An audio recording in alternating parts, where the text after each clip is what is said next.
In 1951, the steel workers' contract was expiring, and the United States forces were fighting as part of the United Nations force in Korea.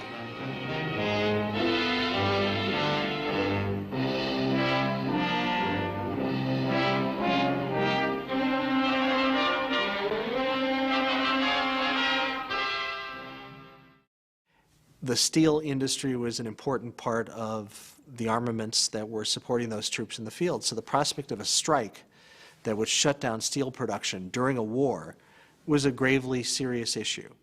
This was truly an important moment in American history. It was during the darkest days of the Korean War. President Truman seized the steel mills to avert a strike of 600,000 steel mill workers, and he believed deeply that this was necessary to protect the troops in Korea.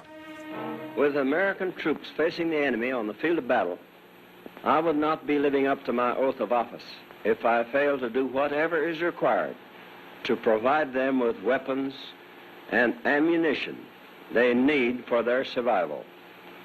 Therefore, I am taking two actions.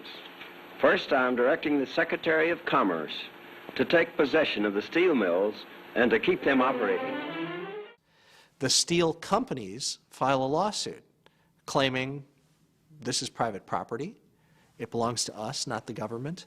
The president's not authorized to do this. And that case very quickly, on a very fast track, makes it to the Supreme Court. The steel workers wanted the government to take over the plants and force higher wages. They argued that steel profits were at an all-time high. Youngstown Sheet and Tube Company versus Sawyer, commonly known as the Steel Seizure case, would not settle the labor dispute, but it would define the limits of presidential power. The legality of that action, debated with intense feeling, was finally resolved by the United States Supreme Court. This is the story of its ruling and the conflict that led to it. The story of a president's power contested. The steel seizure case is one of the great showdowns in American history between the President, Congress, and the United States Supreme Court. So it is still one of the it is the granddaddy of the cases dealing with presidential power in times of crisis. And for that reason, it still has a lot of relevance, often haunting relevance to us today. It was a complete surprise, I think, to everyone that the Supreme Court got involved with such lightning speed. President Truman was lining things up to try to really strong-arm both sides, the steel industry and the steel workers, to settle this thing, and all of a sudden the Supreme Court came in, took the case, and from that point forward, Harry Truman didn't stand a chance.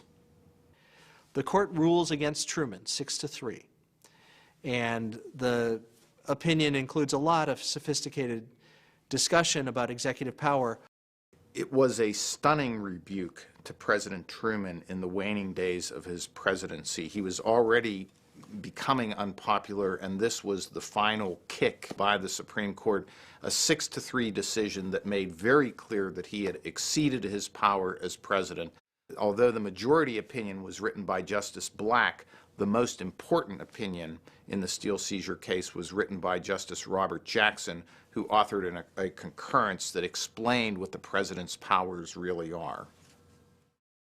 Well, as Attorney General, he had faced these issues during the presidency of Franklin Delano Roosevelt, and he really had come to a conclusion that there was a spectrum of power that the president had. It wasn't a one-size-fits-all. Robert Jackson was the intellectual leader of the Supreme Court. He was a giant on the Supreme Court, and he didn't particularly take a shine to Harry Truman, who incidentally had passed him up for the Chief Justiceship in favor of Chief Justice Vinson, who played poker with President Truman.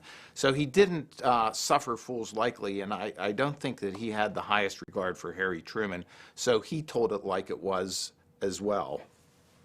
Justice Jackson's concurrence in the steel seizure case is still the final word on presidential power in the United States. It's as important today as it was in 1952 when he wrote it.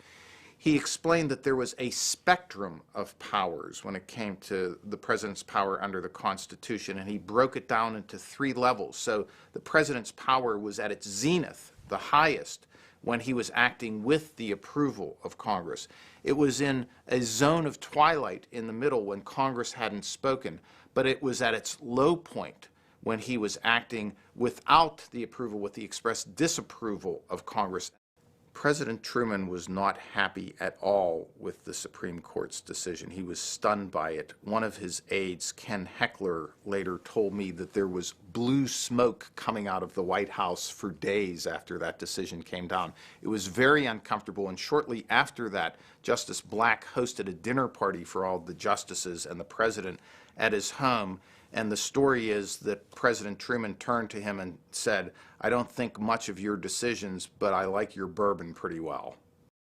I think the real legacy of the Steele seizure case is that this is not about moral absolutes. It's not about good or bad. President Truman, I think, had all of the best intentions. It is about making decisions during very difficult times, especially times of crisis in the United States, and being able to regulate how much power the president can exercise, or else we do not have a constitution anymore.